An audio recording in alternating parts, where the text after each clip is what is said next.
నమస్కారం. NM7 TV న్యూస్కి స్వాగతం. కాలయాపనతో కాంగ్రెస్ అసహనంలో ప్రజలు, కార్యకర్తలు ధైర్యంగా ఉండండి. అండగా ఉంటా. పార్టీకి ద్రోహం చేసిన వారిని నిర్దాక్షిణ్యంగా పక్కకు పెడతాం.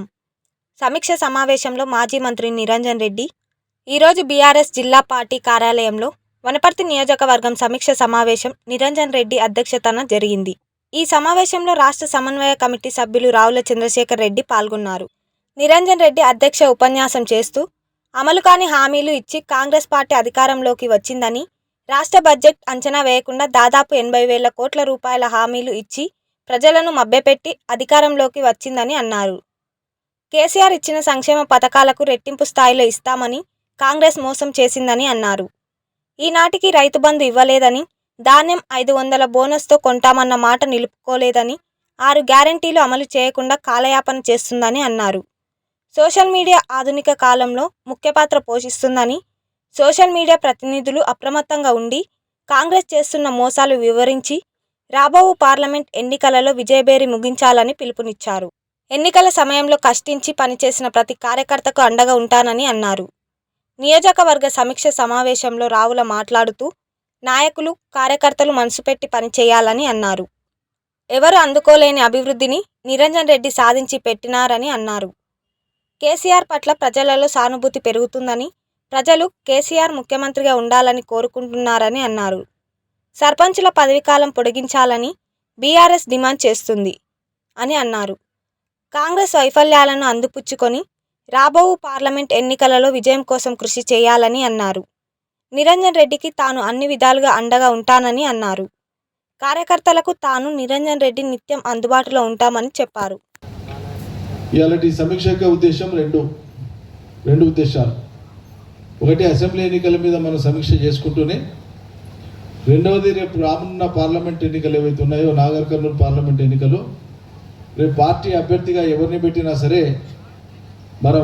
మన నియోజకవర్గం నుంచి ఖచ్చితంగా మెజార్టీ ఇచ్చి తీరాలి. దానికి మనం ఏం చేయాలి, వీటి మీద మీరు సూచనలు ఇవ్వాల్సి ఉంటుంది. ఆ విధానం ఇది అని ఒక్కొక్క రంగానికి సంబంధించి వాళ్ళు విధానం ప్రకటించారు. ఆ ప్రకటించిన అన్నీ కలిపి అవి మొత్తం లెక్కేస్తే నేను అంటే 420 వాళ్ళే. 420 అంటే 400 పీస్ అంటారు. 400 పీస్ అంటే 420 అంటే చీటింగ్ను 420 అంటారు. మోసాన్ని 420 హామీలు వాళ్ళే. 6 గ్యారంటీలు కాదు. 6 బయటికి చెప్పేటప్పుడు, ప్రచారం చేసేటప్పుడు కుదించి 6 అని చెప్పిండ్రు. 6 కింద ఉండేవి 13, ఒక్కో డిక్లరేషన్ కింద ఉండేవి అన్నీ కలుపుతానంటే 420 అవుతాయి. సో ఈ 420 హామీలు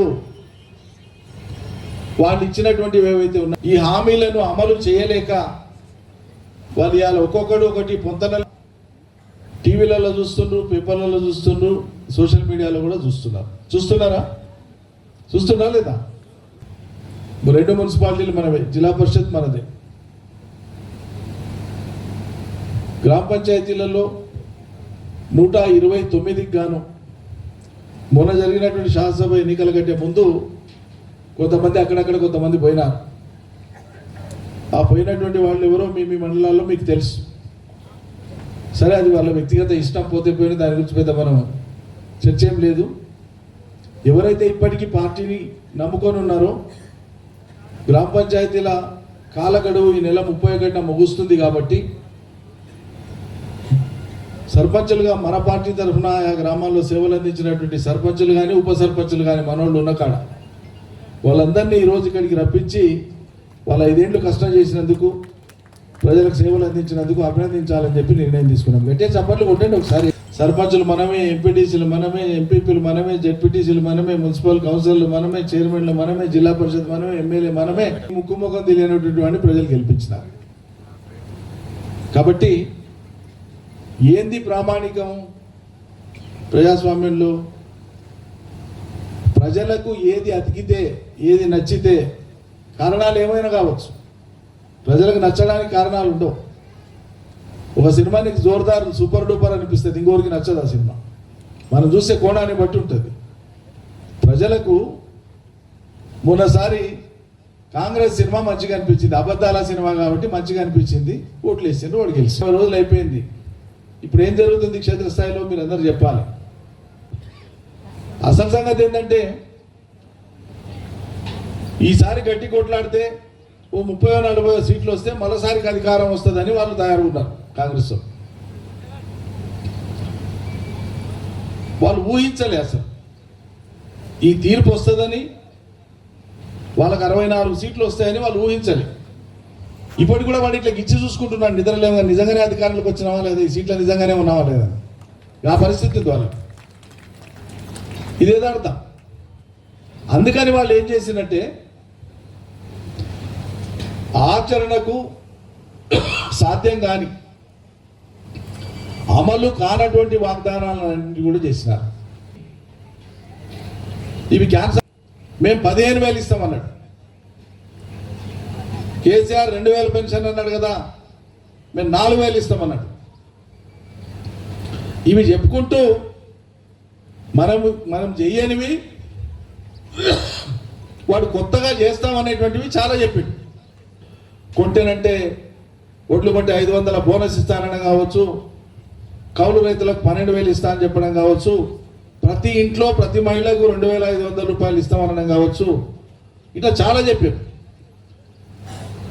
మనం అమలు చేస్తూ వచ్చినటువంటి సంక్షేమ కార్యక్రమాలకు అవసరమైనటువంటి డబ్బుకే ఆడికి అవుతుంది.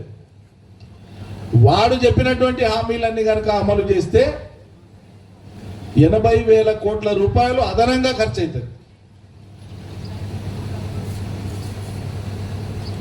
అంటే సుమారు 1,00,000 కోట్ల రూపాయలు ఇప్పుడు ఉండేటువంటి బడ్జెట్ రాబడి మనం ఆఖరి బడ్జెట్ పెట్టింది 3,12,000 కోట్లకు పెట్టినాం.